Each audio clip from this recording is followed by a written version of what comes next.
Hey guys, this is Bharadwaj with PhoneArena.com and this is the video review of the Xolo Q1000S, Xolo's latest smartphone with a 5-inch HD display in the Q-Core series.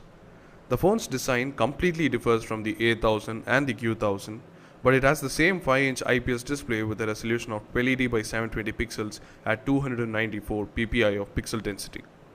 The IPS display is based on one glass solution that reduces the phone's thickness by reducing the air gap between the touch sensor display and the cover glass. The display is bright and has great viewing angles, but since it is glossy, it is prone to fingerprints. The phone has curved size which makes the handling easier. There is an earpiece on the top along with a 5 megapixel front-facing camera with backside illuminated sensor. It has also the usual proximity and ambient light sensors on the top along with the earpiece. There are the usual capacitive touch buttons for menu, home and back below the display. These are backlit and offer haptic feedback. The phone is 6.98mm thick, 1.8mm thinner than the Q1000. It is thinner than most of the smartphones in the similar range, but it weighs 158 grams, about 13 grams lesser than the Q1000. Over at the left side there is a volume rocker and the power button, but the phone doesn't have a dedicated camera key. These buttons are present on the back part of the phone, which lets you access them easily when you are holding it. The micro USB slot and the 3.5mm audio jack are present on the top, and there is a tiny microphone hole on the bottom for voice calls. The back of the phone is divided into three parts. The top part has the camera, the center part has a Xolo logo, and the bottom part has the speaker. The build quality is decent, but not really that great. While the metal parts are good, the plastic parts are glossy and is a fingerprint magnet. The phone has a non-removable back cover with a 2500 mAh battery underneath. The phone has a 13 megapixel camera with a single LED flash.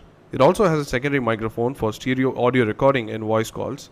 Xolo says that they have used a BSI-2 sensor for better low-light imaging, but both the daylight and low-light images were below average. The camera UI is similar to most of the phones from the Indian OEMs, with a navigation bar on the left pane that lets you change the different camera modes instantly. Since the phone has a secondary microphone, the audio is crisp.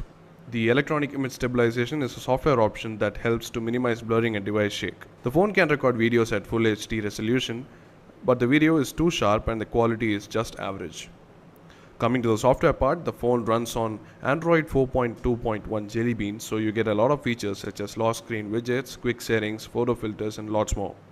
The lock screen has widget support and you can launch the camera right from the lock screen by swiping to the right. Out of 1GB of RAM, you get 971MB of usable RAM and about 530MB of RAM is free when the phone is idle.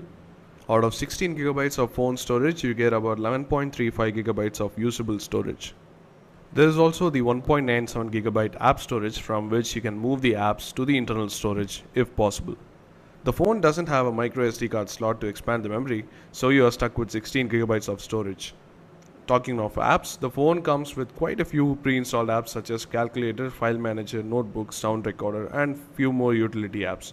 It also has the usual Google apps too. In terms of Xolo specific apps, you have Xolo Secure and Xolo Power. The music player is stock, which lets you play several audio formats, and the phone has FM radio with auto search, recording and audio support. Loudspeaker is good, and the bushes on the back next to the speaker helps to a certain level from audio being muffled.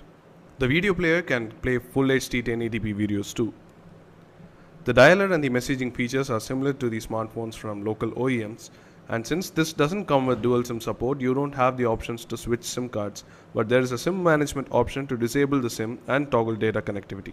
The phone is powered by a 1.5 GHz quad-core MediaTek MT6589T processor with PowerVR SGX 544 GPU. In terms of performance, we saw that the gaming gameplay was good, but the graphic details a bit less and there was a bit of a lag in some games. But in general day-to-day performance, the phone was really snappy.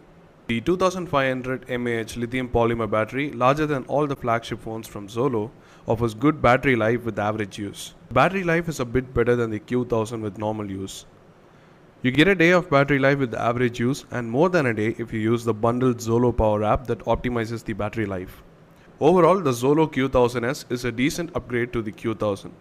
It has a good display, has a slimmer body with good build and is powered by a faster quad-core processor. The camera could be better and the phone lacks a memory card slot, but at a market price of Rs 16,999, it is a bit costly compared to similar smartphones in the range.